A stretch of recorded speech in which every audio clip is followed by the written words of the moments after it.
Françaisdanslemonde.fr, première plateforme multimédia d'aide à la mobilité internationale. Aujourd'hui, le podcast va vous parler de Une fois, une voix. Françaisdanslemonde.fr, le podcast. Et on part, magie de la radio, à deux endroits en même temps, à Marseille avec Marie et à Athènes en Grèce avec Clémence. Bonjour toutes les deux. Bonjour. Bon, on commence à être rodés de se retrouver sur l'antenne de la radio des Français dans le monde pour parler de cette invention il y a 4 ans en plein confinement. Une fois, une voix, un grand concours qui est ouvert aux plus jeunes. Alors tendez bien l'oreille où que vous soyez sur la planète. Vous pourrez participer à ce rendez-vous. Qui peut me rappeler comment est né et ce qu'est le concept de Une fois, une voix? Ouais. Alors, le podcast, enfin l'idée du concours de podcast documentaire Une fois une voix est née en effet, comme tu le rappelais, pendant le confinement, où moi j'étais enseignante à Chicago et c'était une manière un petit peu de pallier le fait que les élèves étaient toutes et tous, enfin mes élèves étaient toutes et tous un peu reclus chez eux en vase clos et c'était l'idée en fait sur le modèle d'un podcast de France Culture qui s'appelle Les Pieds sur Terre, de les faire partir à la rencontre d'histoires en fait autour du confinement et du déconfinement. Et voilà, je me suis très vite rendu compte que les élèves revenaient avec des sons, avec des témoignages intéressants. Et en fait, avec Marie, on en a un petit peu discuté. On s'est dit que ça pouvait être chouette de lancer un concours de podcast qui serait ouvert cette fois-ci vraiment à tous les jeunes francophones du monde entier. Et donc, le défi pour les jeunes, c'est de réaliser autour d'un thème donné qui change chaque année un podcast documentaire en 15 minutes maximum. Alors, c'est donc un podcast qui parle des podcasts. Qui va pouvoir les produire? Quand on dit les jeunes, ça va de quel âge à quel âge? Et quelles sont les conditions minimales pour pouvoir participer? On dit qu'on peut participer sur toute la planète, il n'y a aucune restriction? Non, il suffit d'être capable de faire un podcast en français. Donc, on a à la fois des vrais francophones et des apprenants. Le concours est ouvert aux jeunes de 12 à 18 ans et collégiens, lycéens.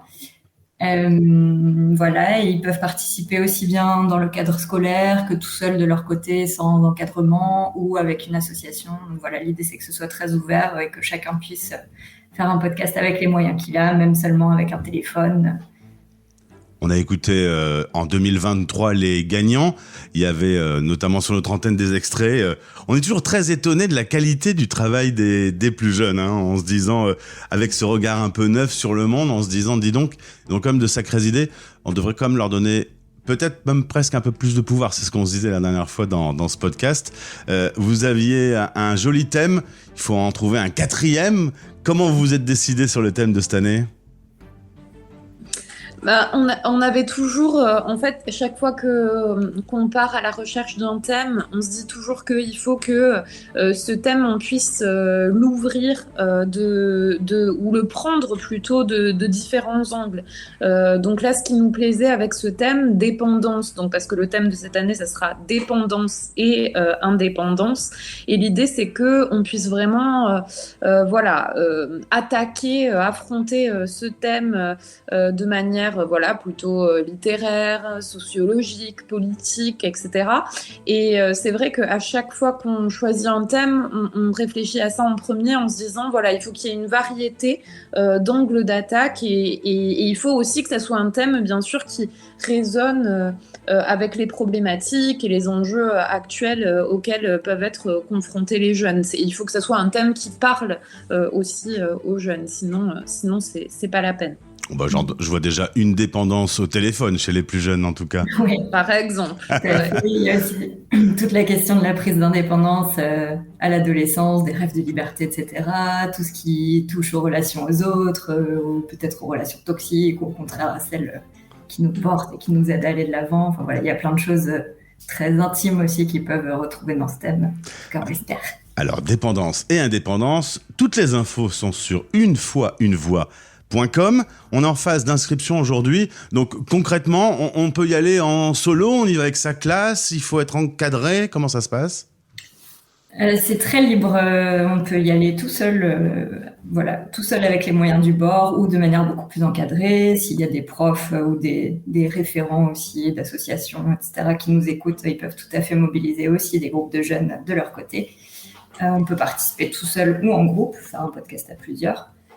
Donc il y a très peu de contraintes. Et puis, étant donné justement qu'il y a des jeunes qui seront moins accompagnés dans la création de leur podcast, nous on propose beaucoup de ressources sur notre site. Donc un guide pour apprendre à faire un podcast, des conseils de professionnels aussi. Et comme chaque année, on organisera des ateliers pendant l'hiver, justement avec des podcasteurs professionnels qui répondent aux questions des participants et qui partagent leurs conseils. C'est ça, les personnes qui veulent participer sont pas perdues. Il y a même une boîte à outils, il y a des choses à télécharger. Vous allez les accompagner quand même. Les grandes étapes, c'est maintenant, la phase d'inscription jusqu'au 23 décembre. Ensuite, il va y avoir la production des podcasts pour un résultat en mai 2024. Dépendance et indépendance, une fois une voix 2024.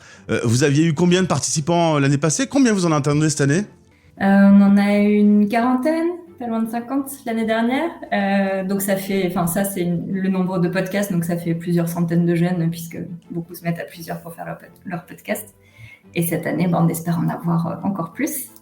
En plus, c'est la première année où le concours est soutenu à la fois par le ministère de la Culture et le ministère de l'Éducation nationale, donc ça devrait aussi donner un peu d'ampleur. Oui, justement, je faisais un podcast ce matin avec une association Flamme qui a monté une école de jeunes qui font de la radio. Et on se disait que la radio, les podcasts, c'est aussi sur un plan éducatif très pratique. On peut s'écouter, on peut se corriger, on doit faire de la préparation, se documenter.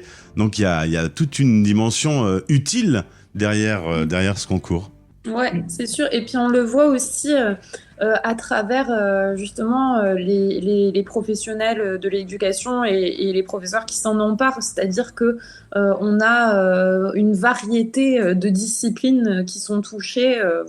Des professeurs d'SES, de lettres, de sciences, d'histoire. Donc c'est vrai que c'est très pratique pour ça aussi. Il y a tout l'angle de recherche et ça développe tout un tas de compétences que les élèves sont amenés à développer au cours de leur scolarité. Donc c'est vrai que la participation au concours, elle est aussi très utile dans ce cadre-là. Eh bien, merci beaucoup Marie et Clémence. On se retrouve avec les résultats dans quelques mois. Et d'ici là, donc si vous êtes intéressés, unefoiunevoix.com. Je vous souhaite une belle journée et une belle réussite pour cette 4e édition. Merci Bonne journée. Bonne journée. Françaisdanslemonde.fr